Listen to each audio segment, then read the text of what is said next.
La grande édition en direct sur i24 News. Bienvenue, l'actualité au rythme du Moyen-Orient au programme ce soir. 48 heures qui auront suffi à faire basculer la région dans le chaos. 90 nouvelles cibles militaires pulvérisées en Iran depuis hier par les forces américaines. Des missiles de croisière ont même détruit un pont stratégique reliant l'Iran aux routes commerciales russes et chinoises.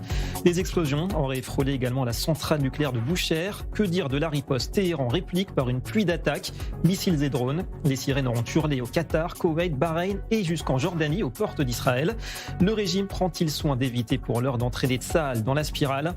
À bord de ces Air Force One, Donald Trump enfonce le clou. Les Iraniens nous appellent et veulent désespérément un accord, dit-il.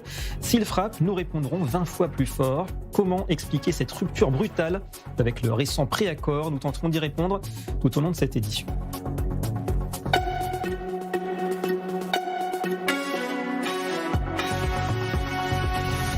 Voilà pour le sommaire, bonsoir à tous. Il a donc volé en éclats le fameux mémorandum censé tracer la route de la stabilité au Moyen-Orient. Depuis hier, l'enfer version US Army se déchaîne donc à nouveau contre le régime de Téhéran. On parle en 48 heures d'environ 170 frappes américaines contre des positions militaires iraniennes, mais pas uniquement, puisqu'un important corridor commercial, on le disait, a également été visé. Donald Trump entend clairement se replacer en position dominante face aux ayatollahs. Récit des dernières heures avec Mathieu Winding. L'armée américaine a frappé la République islamique d'Iran pour la deuxième nuit consécutive. On vient de leur asséner un coup très dur, et je dirais qu'on les a frappés à 20 contre 1. Chaque fois qu'ils nous frappent, nous leur rendons 20 fois plus fort. Et c'est ce que nous avons fait hier soir. Ils ont fait un petit quelque chose aujourd'hui, mais c'était en réalité une riposte à ce qui s'est passé hier soir. En réalité, ils ont touché 3 bateaux, pas 2. Et quand ils frappent, nous ripostons bien plus fort. Ce sont 170 objectifs militaires qui ont été frappés par les États-Unis au cours des dernières 48 heures. L'essentiel des frappes se concentre dans le détroit d'Ormuz et la côte sud, mais des centres de commandement dans la capitale ont été frappés. Ce matin, c'est la centrale nucléaire civile de Boucher et ses alentours qui ont été ciblés. Enfin, des ponts et des viaducs, des infrastructures à double usage, militaires et civils. Dommage collatéral des frappes américaines, les funérailles du dictateur Khamenei ont été retardées de 8 heures. À nouveau, des pancartes et des drapeaux appelant au meurtre du président américain ont été observés. La République islamique iranienne a lancé des missiles contre la Jordanie, le Bahreïn et le Koweït. Amman décompte 8 interceptions de missiles iraniens en Jordanie. Pour les 3 pays visés, ce sont vraisemblablement des bases militaires des États-Unis qui étaient ciblées. Les gardiens de la révolution ont menacé hier les intérêts américains au Moyen-Orient. Le président américain répète qu'un accord est possible. Le régime iranien n'a pas évoqué de nouvelles négociations. Pour être honnête, ils sont un peu fous. Ils sont un peu fous. Ils sont un peu hors de contrôle. Mais ils veulent vraiment conclure un accord. La marine des gardiens de la révolution islamique a déclaré que les attaques américaines perturbaient gravement la circulation dans le détroit d'Ormuz. L'organisation paramilitaire terroriste insiste. L'aventurisme et l'ingérence américaine dans le détroit d'Ormuz entraîneront une riposte écrasante de Téhéran. Le trafic dans la voie maritime a considérablement baissé ce jeudi. Seuls 6 navires sont passés contre 21 hier. On aura remarqué que la République islamique prend soin pour l'heure de tenir donc ça à l'écart de la confrontation en cours. Pas d'attaque directe visant Israël. Israël qui fait bien comprendre que la moindre erreur du régime activera des plans déjà ficelés. Bonsoir Mathieu Winding. Mathieu, l'armée israélienne en alerte maximale évidemment est prête à mettre ses plans à exécution. Bonsoir David, l'appareil sécuritaire israélien suit de près la situation en Iran. C'est sa principale priorité.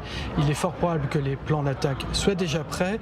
Il est fort probable que Tsahal ait relevé son niveau de préparation et ce à tous les niveaux, en maintenant à la fois les préparatifs défensifs et offensifs. L'armée disposerait de plans opérationnels prêts, être mis en œuvre d'avions de chasse armés et en état d'alerte. La liste des cibles établie sur la base de renseignements est très probablement mise à jour.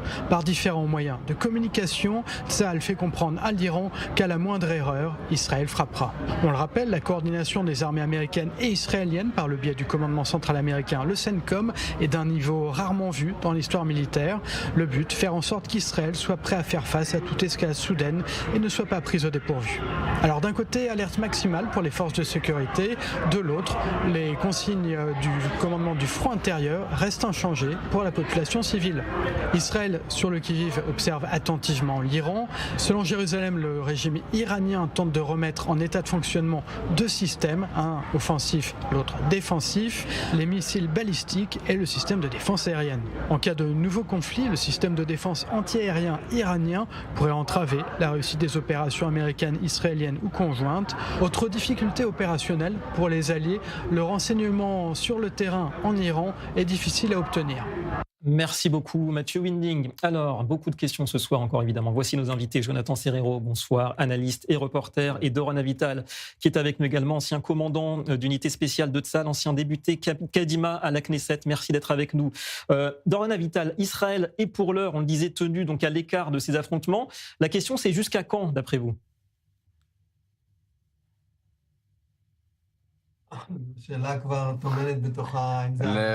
Il y a déjà dans votre question, vous dites jusqu'à quand, comme si on était sûr que ça allait être. Pour l'instant, il y a les échanges de feu, mais malgré la rhétorique de Trump, on avance malgré tout dans le dialogue.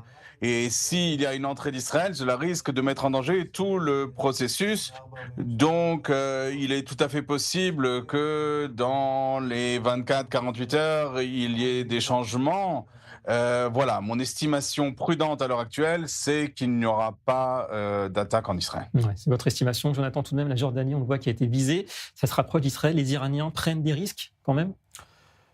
S'ils souhaitent impliquer Israël dans ce conflit, c'est un immense risque, car Israël est capable d'arriver à Téhéran assez rapidement. On l'a vu lors du dernier échange de coups entre Jérusalem et Téhéran. Du côté de Tsahal, une banque de cibles est déjà fixée. Le chef d'état-major Eyal Zamir l'a déclaré encore hier. Il y a eu des réunions aussi des cabinets de sécurité encore hier autour du Premier ministre israélien. Donc Israël est prêt à faire face à une reprise des combats contre l'Iran, mais pour la République islamique, ce serait un coup, je dirais, mortel pour Téhéran, en plus des coups infligés par Washington. Je pense que Téhéran sait très bien le prix qu'il pourrait payer d'une entrée d'Israël dans un nouveau cycle de violence. Ouais, on y réfléchit à 2 fois, évidemment. Doron Avital, important, on s'interroge sur les raisons de ce revirement soudain de Donald Trump, de la diplomatie et au quasi-retour à la guerre, même si, comme vous dites, c'est pas encore une vraie guerre. Quels seraient, selon vous, les éléments qui pourraient expliquer cette volte-face de la part du président américain ?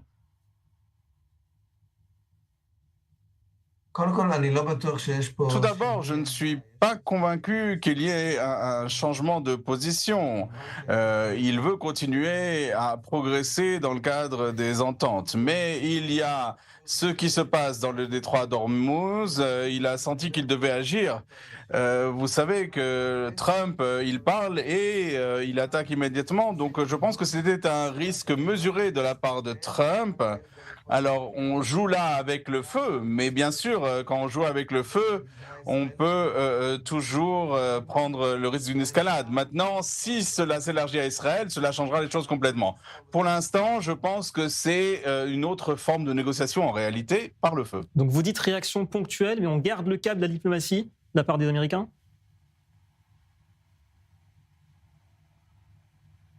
Je pense que oui. Parce que du point de vue de Trump, qu'est-ce que cela voudrait dire un affrontement d'envergure?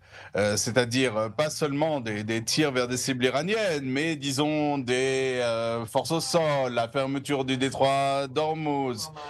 Cela, c'est quelque chose qui risque de l'embourber et risque de l'empêcher de faire machine arrière. Je pense que sa stratégie, c'est d'avoir des ententes, mais ils ne peuvent pas donner l'impression que ces ententes, surtout dans le détroit d'Ormuz, que ces ententes soient violées. C'est pourquoi il doit utiliser une rhétorique guerrière, mais je pense qu'on reste pour l'instant dans le cadre des ententes. S'il veut reprendre ces ententes, alors bien sûr, on peut toujours dévier de ce scénario. C'est votre avis, Jonathan, c'est-à-dire que l'Amérique peut-être est en train d'administrer une petite piqûre de rappel aux Iraniens. Attention, souvenez-vous, les plus forts, c'est nous sur le terrain.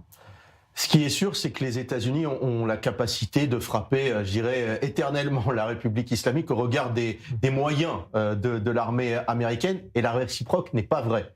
David. Et ça, l'Iran le sait, Téhéran le sait. Donc, du côté de Téhéran, il y a une sorte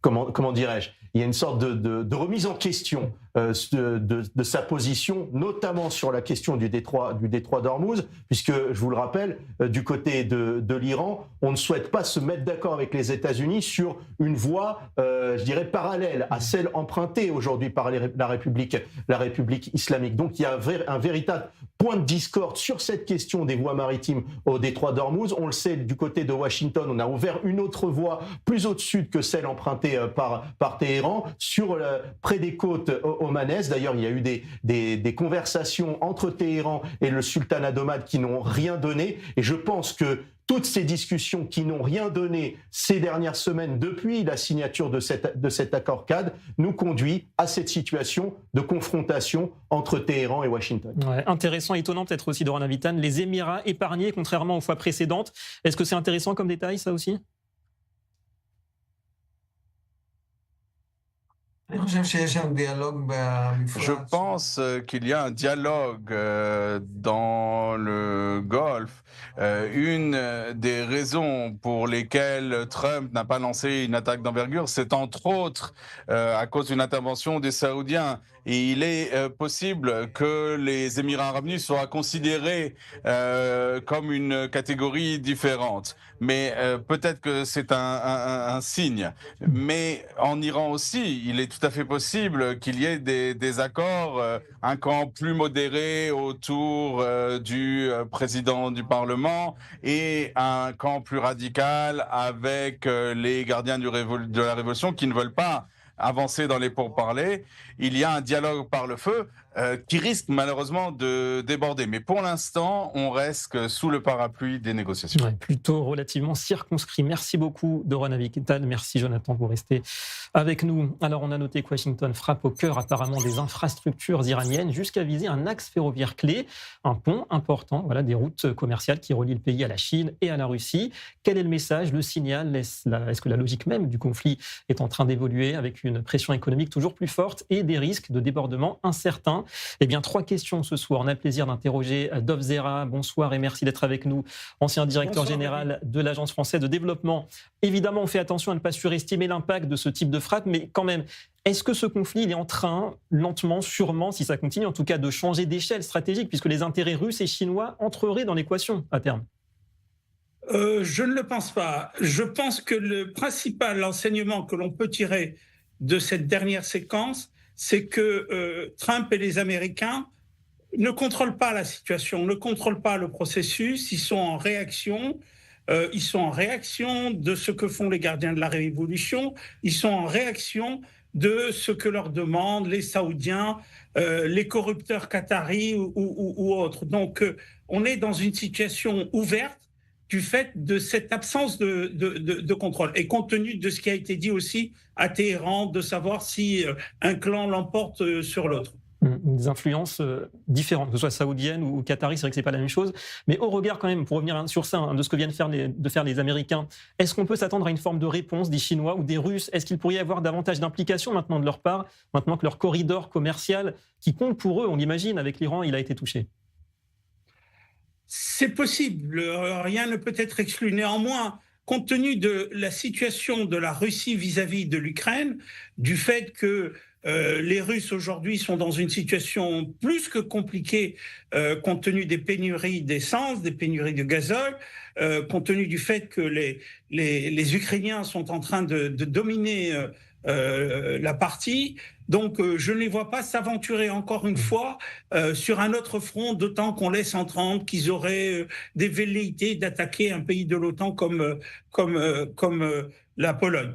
En ce qui concerne les Chinois, c'est possible, mais je n'y crois pas non plus.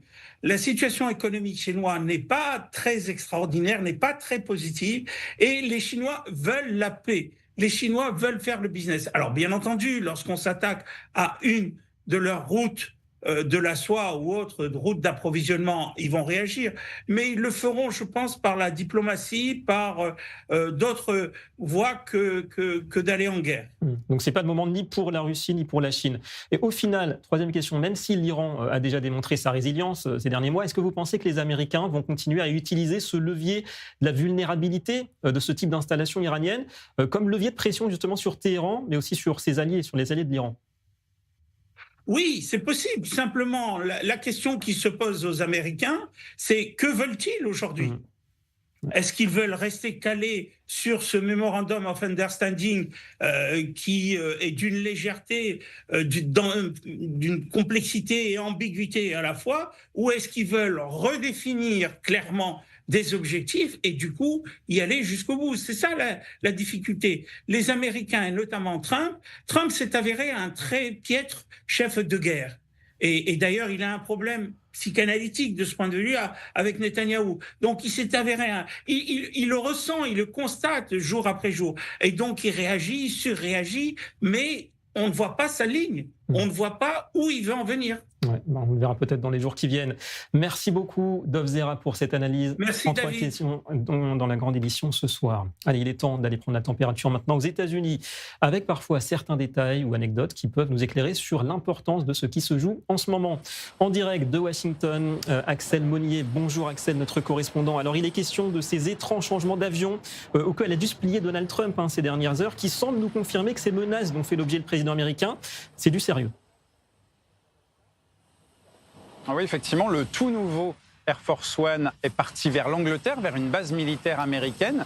Mais Donald Trump, pour repartir d'Ankara et regagner Washington, est parti à bord de l'ancien avion présidentiel. Pourquoi ? Parce que le tout nouveau qui a été offert par le Qatar et que Donald Trump a inauguré il y a une semaine tout juste, eh bien, ce nouvel appareil n'a pas encore le niveau de sécurité requis, notamment au niveau des brouilleurs, au niveau des systèmes d'alerte antimissiles ou encore au niveau des communications sécurisées. Et dans le contexte géopolitique extrêmement tendu au Proche et au Moyen-Orient, évidemment, le Secret Service n'a voulu prendre aucun risque et donc c'est le principe de précaution qui s'est appliqué pour cette fois. Et preuve que la sécurité était au cœur de ce voyage, les journalistes présents à bord et qui accompagnaient le voyage présidentiel ont confirmé qu'on leur avait demandé pendant tout le vol de maintenir leur hublot baissé. Et Donald Trump a aussi confirmé qu'il y avait des questions de sécurité qui étaient en route. On a aussi appris par la presse américaine, par exemple, que les radars, le transpondeur américain n'avait été activé qu'une fois le ciel turc quitté. Bref, il y avait beaucoup de conditions de sécurité autour de ce vol. Et dans sa discussion avec les journalistes à bord du vol, Donald Trump a effectivement estimé qu'il était la cible numéro 1 des Iraniens et que c'est pour cela qu'il y avait beaucoup de sécurité, même s'il a nié que ce changement était lié à ça. Bref, Donald Trump n'a pas voulu reconnaître la réalité, mais il a quand même estimé que, vu la reprise des hostilités avec les Iraniens, il était une cible potentielle. Voilà, la sécurité du président avant tout. Merci beaucoup, Axel Monnier, en direct de Washington. Jonathan Serrero, Donald Trump a l'air de prendre très au sérieux, en tout cas son entourage aussi, les menaces de l'Iran, les appels à sa mort. L'Iran, il a raison, l'Iran veut surtout le faire. Elle l'a prouvé durant la campagne présidentielle du président américain, puisqu'il y avait une tentative d'assassinat de Donald Trump, on s'en souvient pendant cette campagne. Et depuis les funérailles qui sont organisées en ce moment de l'ancien guide suprême Ali Khamenei, il y a une multiplication des menaces adressées contre Donald Trump, et cela doit inquiéter le chef d'État américain. Et je pense que le haussement de ton de l'armée américaine s'explique aussi par ces menaces qui se multiplient. Ce que je voudrais aussi ajouter, David, c'est que je pense que Donald Trump pensait avoir affaire à des gens rationnels. Alors ce n'est pas moi qui le dis, c'est lui qui l'a dit. Et durant toute cette période, alors il s'est mis d'accord avec les gardiens de la révolution, avec des dirigeants iraniens, et il s'est aperçu durant toutes ces semaines, depuis la signature de ces accords, qu'il avait affaire à des fondamentalistes, à des extrémistes, à des radicaux, voire à des fous. Et là aussi, je cite Donald Trump. Donc aujourd'hui, Donald Trump, c'est à mon avis ouvert, et c'est déjà ouvert, toutes les options possibles, à savoir l'option diplomatique et l'option militaire, et il utilise les deux options pour frapper l'Iran et pour isoler au maximum la République islamique. Et je pense que le fait de frapper ces rails en direction qui sont en direction de la Chine et de la Russie, c'est un message adressé à Pékin et à Moscou de dire qu'il ne faut plus faire affaire avec la République islamique, il faut isoler au maximum cet État qui est devenu paria. Ouais, effectivement, ça fait partie sans doute des messages du président lors de la prise de conscience, un peu ce qu'on disait hier. Merci beaucoup, Jonathan Serrero. En parlant de président en danger, regardez également ces images de ces divisions apparentes au sein du régime iranien. Le président Massoud Pezeshkian et le chef de la diplomatie Abbas Araghchi auraient été agressés lors des funérailles d'Ali Khamenei par des ultra-conservateurs hostiles à toute forme de dialogue avec Washington.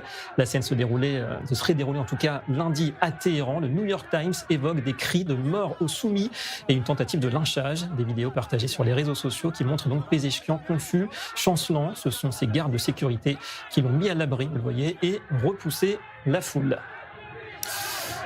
Et dans ce contexte qui veut que le détroit d'Ormuz concentre encore une grande partie des tensions, l'Arabie saoudite envisage de renforcer drastiquement sa capacité à contourner cette zone.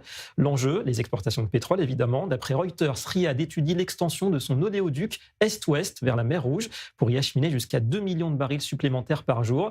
Alors un projet de plusieurs milliards de dollars sur plusieurs années. L'objectif, sécuriser les exportations et offrir une alternative enfin régionale, alors que la plupart des producteurs du Golfe restent dépendants d'Ormuz. Au passage, d'après le Jerusalem Post, eh bien, la route transiterait par la Syrie dans le but de contourner Israël. On se tourne vers un expert. Bonsoir Gérard Vespierre, merci de nous rejoindre, chercheur associé à la Fondation d'études pour le Moyen-Orient, la FEMO, fondateur du web magazine Le Monde décrypté. Vous êtes auteur de l'ouvrage Vers la prochaine révolution iranienne. Alors ce projet qu'on vient de décrire, il est logique, mais il est lent, trop lent face à une menace qui est quand même immédiate. Écoutez, c'est effectivement le renforcement d'une structure qui est déjà existante, la liaison vers Yanbu, vers la mer Rouge, et les 2 millions donc de barils par jour que vous évoquez représenteraient à peu près 30% d'augmentation, ce qui reviendrait à situer les exportations globales donc de l'Arabie saoudite à 80% vers la mer Rouge et 20% vers le Golfe Persique, ce qui serait effectivement un changement assez important par rapport aux 60-40 estimations actuelles. Ouais. Alors concrètement, ça peut renforcer, on comprend la résilience du royaume saoudien, mais ça ne résout pas la vulnérabilité du Golfe, qui est un problème a priori beaucoup plus structurel. Et tout à fait, il y a des États donc, qui sont particulièrement enclavés, il y a le Koweït en particulier, et parce qu'en face du Koweït, de l'autre côté du Golfe, effectivement, les Émirats arabes unis bénéficient de 2 façades, une façade vers le Golfe d'Oman et puis une façade vers le Golfe Persique, alors que le Koweït, collé entre l'Arabie saoudite et l'Irak, eh bien, n'a que le débouché du Golfe Persique. Donc il y a des positionnements géographiques incontournables et il y a le problème irakien. Il est bien évident que l'influence politique et économique de l'Iran vis-à-vis de l'Irak freinera tout projet d'exportation par oléoduc de l'Irak vers la Méditerranée. Ouais. D'ailleurs, guerre ou pas, sur le fond, l'accord qui se dessinait USA-Iran, est-ce qu'il est perçu négativement, vous diriez, par les Saoudiens, du point de vue de la donne énergétique, avant tout ? Écoutez, pour le moment, il est très difficile d'y voir clair dans cet accord, n'est-ce pas? On est vraiment même pas au milieu du gué, on est encore sur le bord d'un trottoir et il faut traverser pour aller de l'autre côté. Donc, il est trop tôt, à mon avis, pour voir ce qui peut se dessiner et se décider et quels seront les avantages ou les inconvénients d'une telle structure. Mais pour le moment, la priorité, c'est la libre circulation dans le détroit d'Ormuz. Et là, effectivement, les Saoudiens sont aux premières loges. Ouais, effectivement. En tout cas, on aura bien noté l'absence à ce stade notable d'Israël dans ce tracé. Merci beaucoup, Gérard Vespierre, d'avoir répondu à nos questions en direct ce soir. On n'oublie pas le front nord où Tsahal reste présent et aux aguets au sud Liban face au Hezbollah. L'armée israélienne a d'ailleurs annoncé aujourd'hui avoir détruit 2 tunnels terroristes supplémentaires à Majdal Zoun. On n'oublie pas non plus les déclarations de Donald Trump suggérant hier qu'Israël allait se retirer du sud du Liban. Déclarations qui ne sont pas passées inaperçues en Israël. Mathias Inbar, bonsoir Mathias, notre expert défense. Alors Israël Katz, ministre israélien de la Défense, quand même le numéro 2, Mathias, du gouvernement, répond, si on peut dire, au président américain, surprise ou pas ? Peut-on parler de fronde ? Le mot était un petit peu fort peut-être, mais en tout cas c'est la première fois qu'un ministre de ce rang, en l'occurrence certains l'appellent le numéro 2 du gouvernement, le ministre de la Défense, Israël Katz, qui répond frontalement à Donald Trump, le président américain, qui hier dans une conférence de presse a déclaré que Israël ou Tsahal pourrait dans le futur se retirer du sud Liban. Et Israël Katz ce matin de répondre directement. Bien évidemment, il ne cite pas le président américain, mais il dit qu'Israël n'a pas eu besoin de l'autorisation pour rentrer au Sud-Liban et Israël n'a pas besoin de l'autorisation non plus pour sortir du Sud-Liban de qui que ce soit. En référence, bien évidemment, aux attaques simultanées du Hezbollah, aux entrées en guerre du Hezbollah, que ce soit le 8 octobre, rappelle Israël Katz, ou pendant qu'Israël a frappé le régime terroriste iranien, le Hezbollah a suivi sur ordre des gardiens de la révolution. Et donc, Israël Katz, de dire, le ministre de la Défense israélien, à partir du moment où nous sommes attaqués par le Hezbollah, il dit bien aussi une organisation terroriste djihadiste du Hezbollah, eh bien nous devons assurer la sécurité des citoyens du Nord. Nous avons promis cette sécurité et nous assurons cette sécurité, a déclaré le ministre de la Défense. La question est donc de savoir pour l'instant où on est, puisqu'il y a des tensions entre l'Iran et les États-Unis. Cet accord cadre entre Beyrouth et Jérusalem, pour l'instant, il tient. D'ailleurs, une délégation américaine va se rendre également à Beyrouth. Il va y avoir des discussions également à Rome pour permettre cette période de relais, ce passage de relais entre l'armée israélienne et l'armée libanaise via l'armée ou des officiers américains dans ces zones pilotes. Cela veut donc dire que malgré les tensions qu'il peut y avoir entre l'Iran et les États-Unis, cet accord cadre entre Jérusalem et Beyrouth tient, mais ça ne veut pas dire qu'il y a un retrait du Sud-Liban, comme le précise Israël Katz. Pour l'instant, Israël restera au Sud-Liban tant que la sécurité ne sera pas pleine, en l'occurrence, c'est-à-dire tant que le Hezbollah sera sur place. Au moins c'est clair côté israélien, merci beaucoup. Mathias Inbar, et à tout à l'heure, l'actualité en images et en vitesse, voici l'info chrono.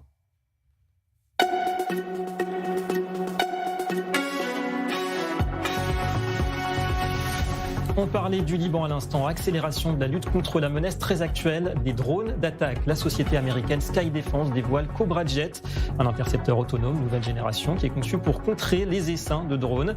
Il est doté d'une intelligence artificielle, d'un décollage vertical. L'appareil peut atteindre les 560 km/h. Il est capable d'opérer en conditions difficiles. La promesse, identification, suivi et neutralisation de cibles multiples grâce à des munitions à bas coût produites massivement. Les tests sont prévus d'ici la fin de l'année. La production l'an prochain. Tsahal sonne l'alarme face à une pénurie d'effectifs et se tourne directement vers la Knesset, le Parlement. La demande de l'armée israélienne, allonger la durée du service militaire obligatoire à 36 mois contre 32 aujourd'hui. Tsahal estime que le contexte de guerre prolongée sur plusieurs fronts nécessite davantage de soldats, mais le dossier reste politiquement explosif évidemment puisqu'une telle réforme avancerait en parallèle d'un projet d'exemption pour les jeunes orthodoxes. La triste nouvelle qui émeut tout Israël, le soldat Yoav Shriker qui avait défié le cancer durant plus de 2 ans et demi en battant des records, s'est éteint à l'âge de 29 ans. Il faisait partie de l'unité d'élite Yahalom. Il était connu pour ses exploits sportifs malgré la maladie. Il avait notamment établi plusieurs records israéliens en courant un semi-marathon avec un sac de 35 kilos ainsi qu'un marathon avec une charge de 32 kilos. Ses proches racontent qu'au lendemain d'un traitement de radiothérapie de 6 semaines, il avait parcouru 60 km en courant. Yoav Shriker collaborait avec l'université de Hong Kong afin d'améliorer les méthodes de détection du cancer de la bouche. Il documentait d'ailleurs son mode de vie dans l'espoir d'aider les futurs patients. Enfin, Jérusalem, bonne nouvelle, figure parmi les meilleures destinations urbaines de la planète. La ville, la capitale israélienne, a été classée 7e meilleure ville au monde dans le palmarès 2026 des World's Best Awards du magazine américain Travel plus Laser. La capitale israélienne arrive également en tête du classement régional Afrique et Moyen-Orient, devant plusieurs grandes destinations touristiques de la région.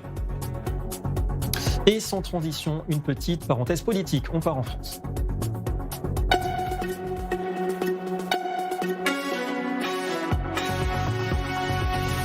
Et si, à force de grappiller des points élection après élection, l'Élysée devenait de moins en moins un mirage pour Marine Le Pen et son parti, le RN.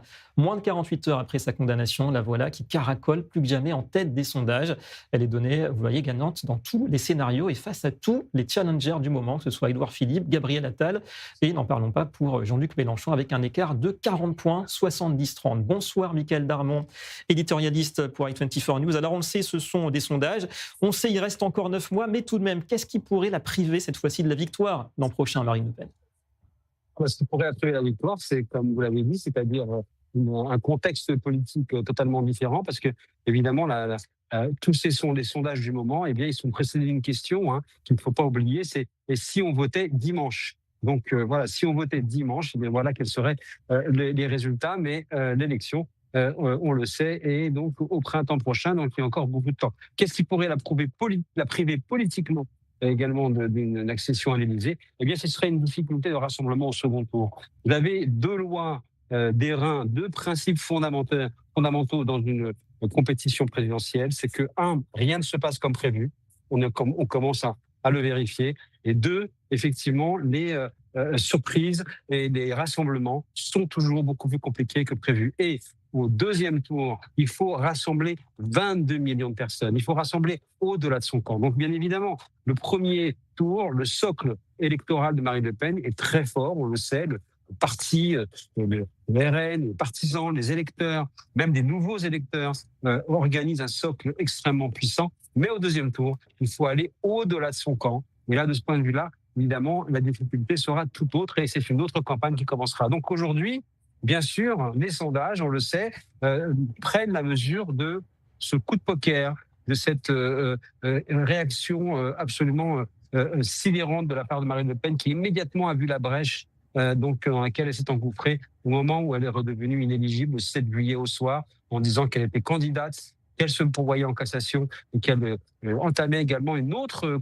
finalement, course contre la montre, contre le pourvoi en cassation et la justice qui pourrait rendre donc sa réponse et sa décision en avril, peut-être quelques semaines avant le premier tour, où on verrait encore quelque chose d'inédit éventuellement avec une Marine Le Pen faisant campagne avec un bracelet électronique. Bien évidemment, ce serait à la fois inédit et bien évidemment, cela aurait un impact sur les électeurs. C'est dit qu'effectivement, pour l'instant, il y a une très large avance, il y a un dégagisme, il y a une volonté effectivement de pouvoir mettre le RN ou un parti contestataire donc au sommet de l'État.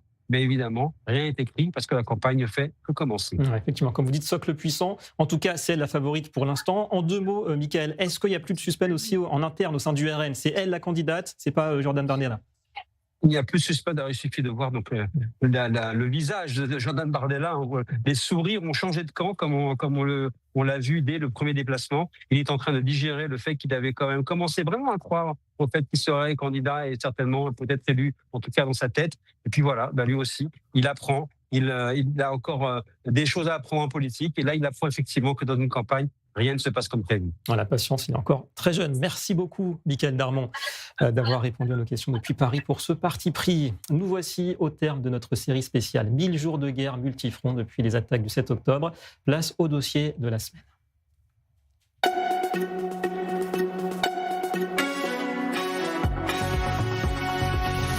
Et après avoir passé en vue les nombreux théâtres de combat, pouvait-on conclure autrement que par le front, sans doute le plus immatériel? Il est pourtant féroce lui aussi. Essentiel, le front médiatique cognitif. Dès le 8 octobre 2023, un autre type de bataille a éclaté sur les réseaux sociaux et jusque dans les grandes instances internationales.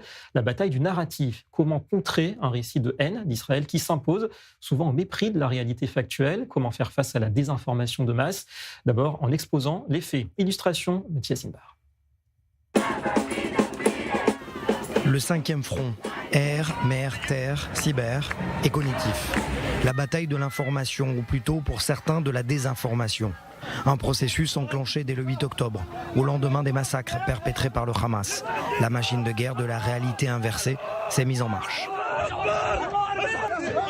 Aux images terribles de la veille répondent les premiers slogans de stop au génocide à Gaza et de la mer au Jourdain, la Palestine sera libre, scandés aux États-Unis, en Europe, en passant par l'Australie.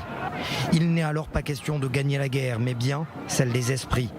Des esprits alimentés depuis 1000 jours de guerre par un narratif anti-israélien, jusque sur certaines des plus grandes chaînes d'information de renommée mondiale, relayées par des partis politiques, affichées sur des dizaines de millions de contenus, via des plateformes comme X, TikTok ou Instagram. Sans parler des centaines de milliers de bots, des faux comptes.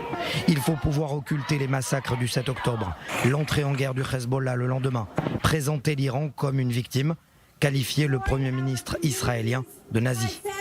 Face à ce récit biaisé, la diplomatie froide des faits avancés par Jérusalem et la publication de preuves déclassifiées par l'armée israélienne. La roquette tirée par le djihad islamique lui-même sur un hôpital à Gaza. L'utilisation systématique avec vidéo à l'appui des infrastructures civiles et onusiennes à des fins terroristes par le Hamas et le Hezbollah. Mais ces preuves sont systématiquement elles aussi rejetées par une propagande déjà installée. Si les faits sont présentés par Israël, c'est qu'il s'agit de mensonges. Osama Hamdan, l'un des cadres du Hamas, disait en février dernier qu'il n'y avait pas eu de massacre au Festival Nova, que les photos et vidéos avaient été falsifiées par Israël.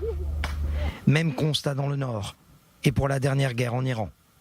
Une bataille d'opinion publique où la clarté des preuves n'est plus acceptée mais constamment remise en cause.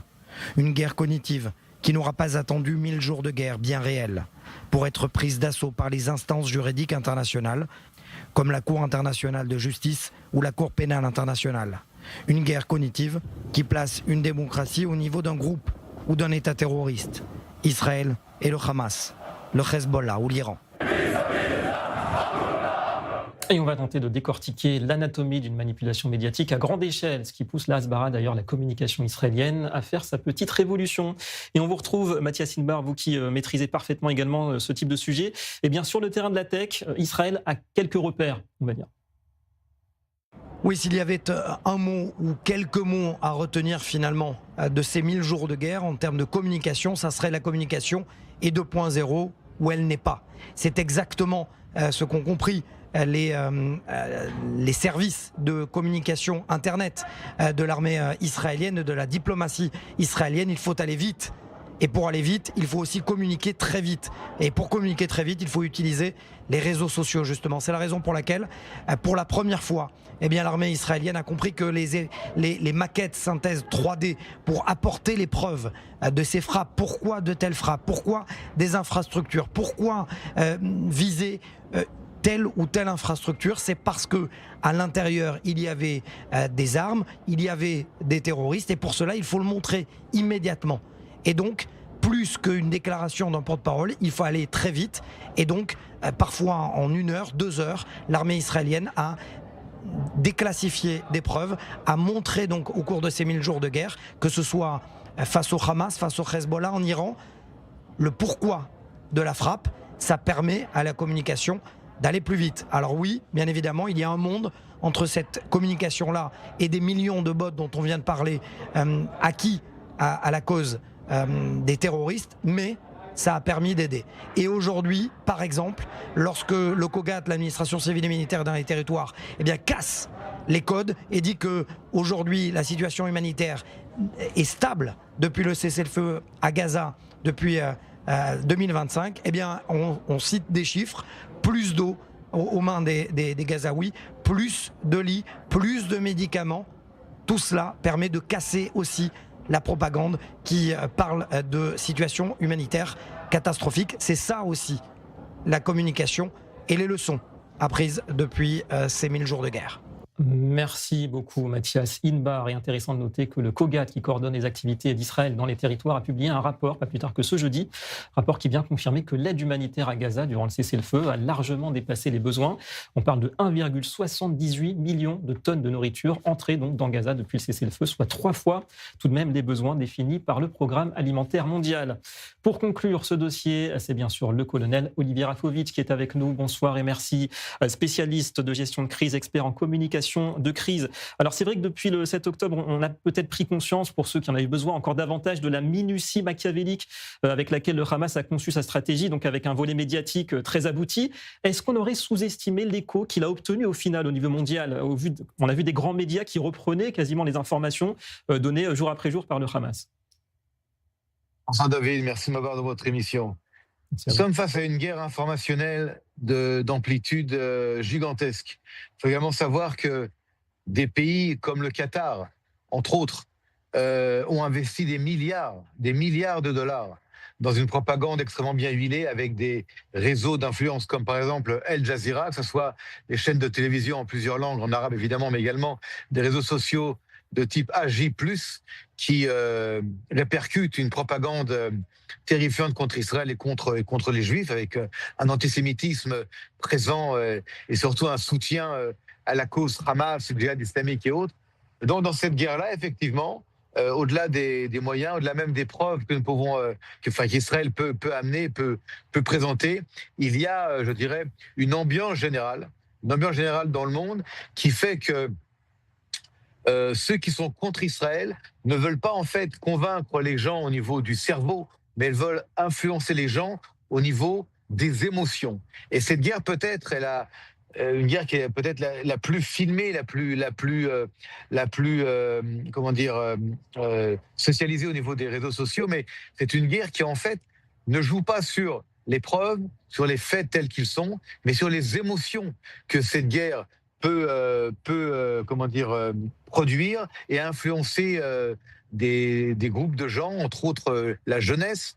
Et la vérité, malheureusement, n'a pas sa place. C'est-à-dire que ce que disait tout à l'heure Mathias Inbar avec beaucoup de justesse et aussi, je dirais, beaucoup d'enthousiasme et de volonté, ce n'est pas suffisant malheureusement d'apporter des preuves et d'apporter des faits lorsque les gens ne veulent pas vous croire. Vous savez, il y a cette phrase en français qui dit « Celui qui veut tuer son chien va l'accuser de rage ». Aujourd'hui, il y a toute une vague anti-israélienne qui veut mettre Israël au banc des nations, qui veut délégitimer l'État d'Israël, et tout est bon, je dis bien, pour salir Israël et pour délégitimer tout ce qui se passe ici. Effectivement. Alors nous, on prend la précaution évidemment de ne pas accuser tel ou tel média, mais ce sont vos propos, mais on peut très bien comprendre ce que vous dites, parce que, en 2 mots vraiment pour conclure, Olivier Rafovitch, il y a une asymétrie entre des groupes terroristes qui disent plus ou moins ce qu'ils veulent sans obligation de vérification, et puis une démocratie où la transparence est la règle. Et c'est ça aussi peut-être à la fois l'atout et le problème d'Israël, en quelques mots.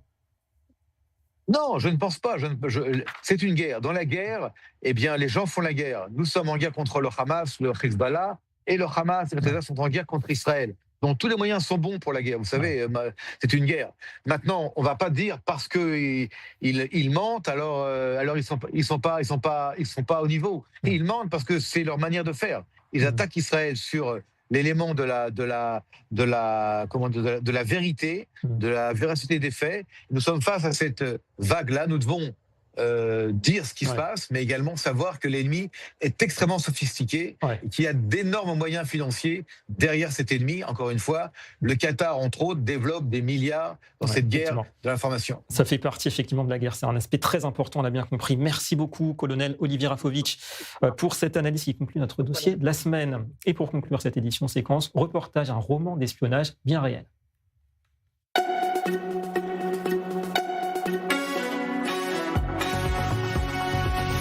C'est un secret d'État gardé jalousement durant des décennies. Été 1966, un pilote de chasse de l'armée irakienne décolle de Bagdad. Sa mission secrète, déserter et livrer à Israël le fleuron soviétique du moment, le redoutable MiG-21. Alors un vol à haut risque qui va faire basculer le rapport de force au Moyen-Orient. Le tout orchestré par le Mossad à la veille de la guerre des 6 jours.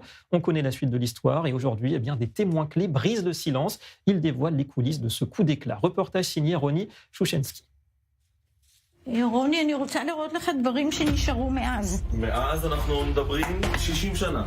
60 שנה. שמרנו את המשקפיים שמוניר חבש כדי להסוות את מראהו. מוניר הטייס העיראקי.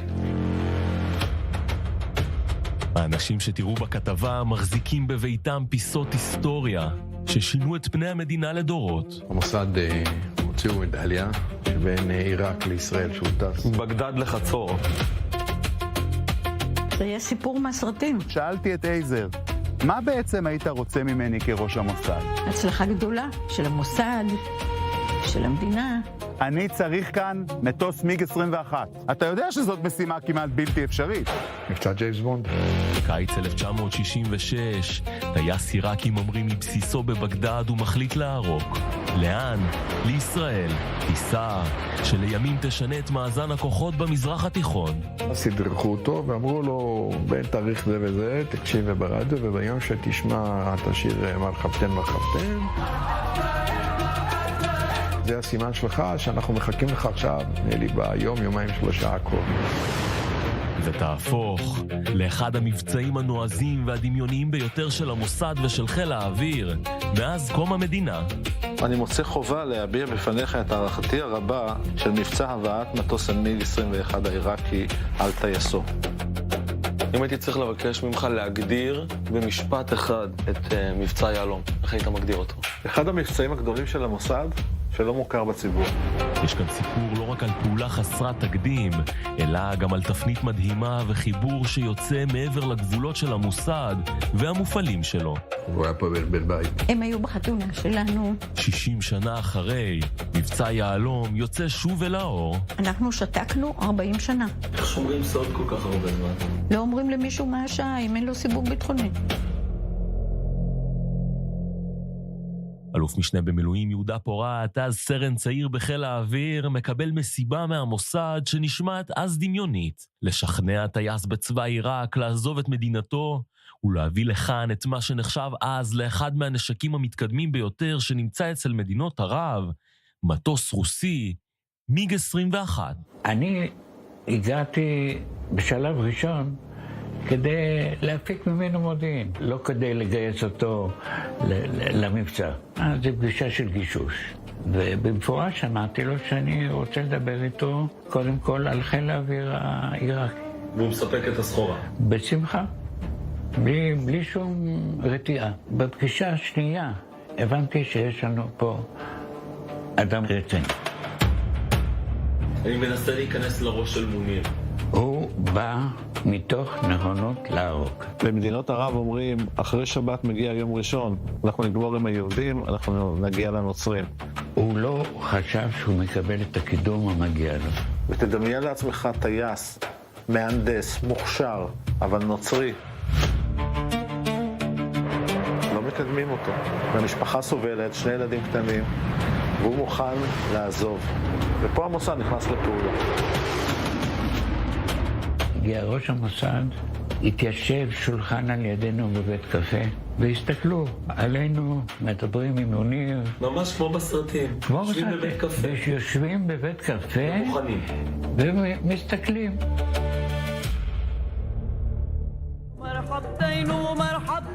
לאחר שמוניר עדפה נבחן דק דק במסרקות הברזל של המוסד וחיל האוויר, הכל היה מוכן לשעת השין. איש מוסד מגיע לתחנה של כל ישראל בערבית באותם ימים, ב3 הימים, ומבקש ב7 בבוקר לנגן את השיר מרחבתן מרחבתן, ויושב לו הטייס עם טרנזיסטור כיס, שומע את השיר ואומר, אוקיי, יש לי אור ירוק. זה הקיו שאז ניתן למוניר שהוא יכול לעלות על המטוס ולהגיע. נכון. מה עובר בראש לאותו מנהל תחנת רדיו שמבקשים ממנו 3 ימים רצוף לשים את אותו שיר. הוא מבין למה הוא חתם על טופס סודיות, ואסור לו לספר שום דבר ולא לשאול. אני נמצא בחצור אצל מפקד הבסיס. אפילו מפקד הבסיס לא יודע את הסיפור. מגיע היום הראשון, אין, לא מגיע. ביום השני לא קורה שום דבר. ביום השלישי יש אוקיי. מצליקים 2 מטוסים שלנו, 2 מיראז'ים. אפילו רן פקר, שהיה מפקד טייסת מיראז' ועלה לאוויר יחד עם עוד טייס. לא ידע מה קורה. לא ידע, ואני ראיינתי את רן ואמר לי, אבנר, אני הייתי כבר עם לחיצה להפיל אותו. ומפקד חיל האוויר עולה בקשר, אל תיגע בו, תלוו אותו. נוחת המטוס, המצנח נפתח, ונשארת בעיה קטנה אחת, אין לנו סולם מתאים למיג 21. ואז מפעילים את אנשי מכבי האש, מאלתרים סולם, הוא יורד משם, אנחנו באמת מתחבקים. זה יותר מחלום שישן. יותר מאוחר גם גילינו שהוא הביא איתו את כל ספרי המטוס, כדי שיהיה קל לתפעל אותו. לא תיאמנו את זה מראש. אני מגיע הביתה ואני רואה שהבית מוקף בשומרים, ובכלל לא הבנתי למה. רונן, אז בן 12, עוד לא ידע אז, אבל בסלון הבית שלו נכתבה ההיסטוריה. מצד אחד ישב דני שפירא, אבא שלו, מטייסי הקרב הבולטים של חיל האוויר שלימים הפך לאגדה. ומולו, האיש שהביא לישראל את האוצר האסטרטגי הגדול ביותר של התקופה. אני נכנס הביתה, ואז אני רואה את אבא יושב עם מישהו, עם איזה ספר מלא תמונות, ועוד כל מיני אנשים, שאני מניח שהם היו אנשי מוסד מן הסתם. הייתה חשיבות מאוד גדולה לכך שאפשר יהיה ללמוד את מטוס הקרב המשמעותי ביותר, הנפוץ ביותר של האויב, לאחוז את הארי בזנבו וללמוד את הביצועים של המטוס הזה.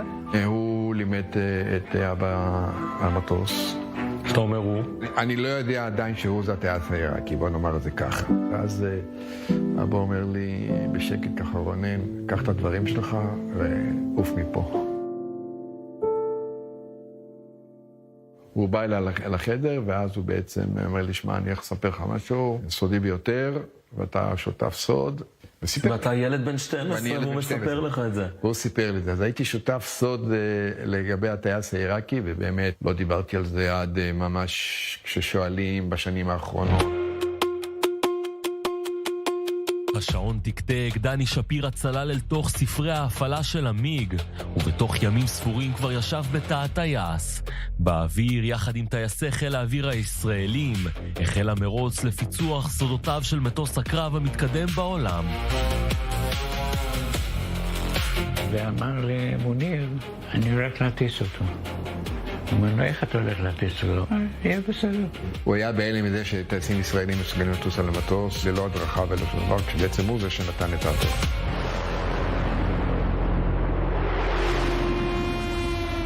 ואז התחילה סדרת אימונים בין המטוס הזה לבין מטוסי המיראז' שלנו. איך זה שינה את חיל האוויר? גילינו. איפה המיראז' יותר חזק ממנו? איפה המיג 21 יותר חזק מאיתנו? זה הכשיר אותם לשנה אחרי זה, 67, מלחמת ששת הימים. פעם אחת אמר לי, שמע, הערבים בחיים לא ינצחו אתכם. זה לא משנה מה יהיה להם וכמה יהיה להם, הם לא ינצחו אתכם. לאמריקאים עוד לא היה מיג 21, הם התמודדו נגדו בווייטנאם, והנה לנו יש מיג 21, וזאת תהיה פריצת דרך ביחסים המיוחדים בין ישראל לבין ארצות הברית. הקשרים הטובים של חיל האוויר הישראלי יש עם חילות אוויר אמריקאים, זה תולדה של האירוע ההוא.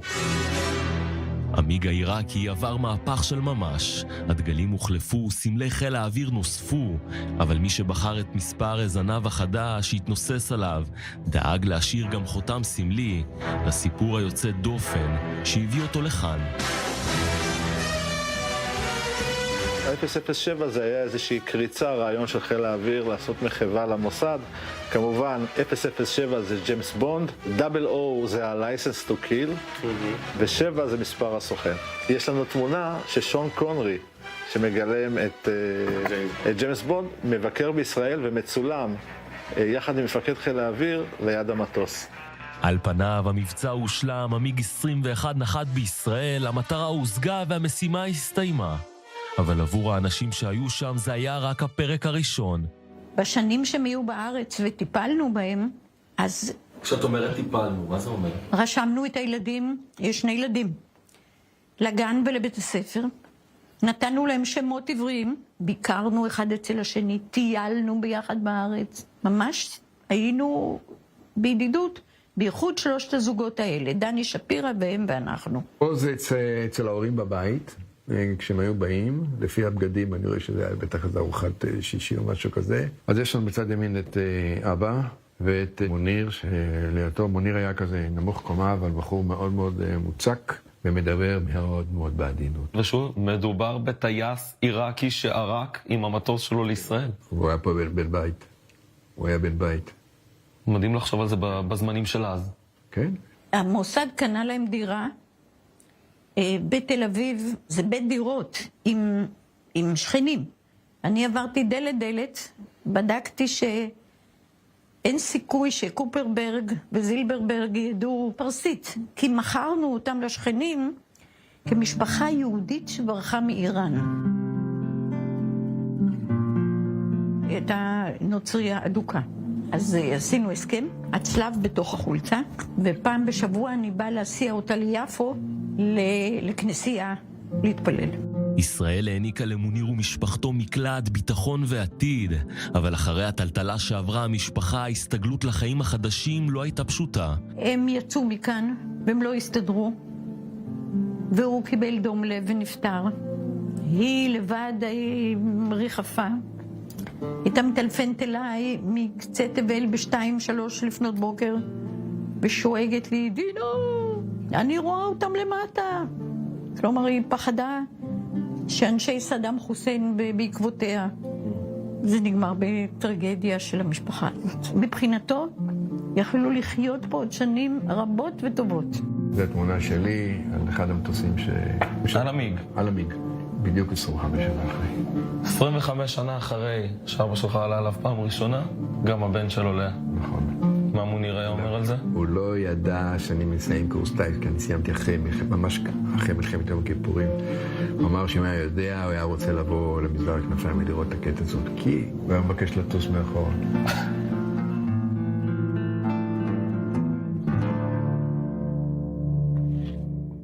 Incroyable, épopée en tout cas. Voilà, c'est tout pour cette édition. Merci de votre attention. Tout de suite, Océane Nicole vous attend pour l'émission Ça se débat. Très bonne soirée à tous sur i24.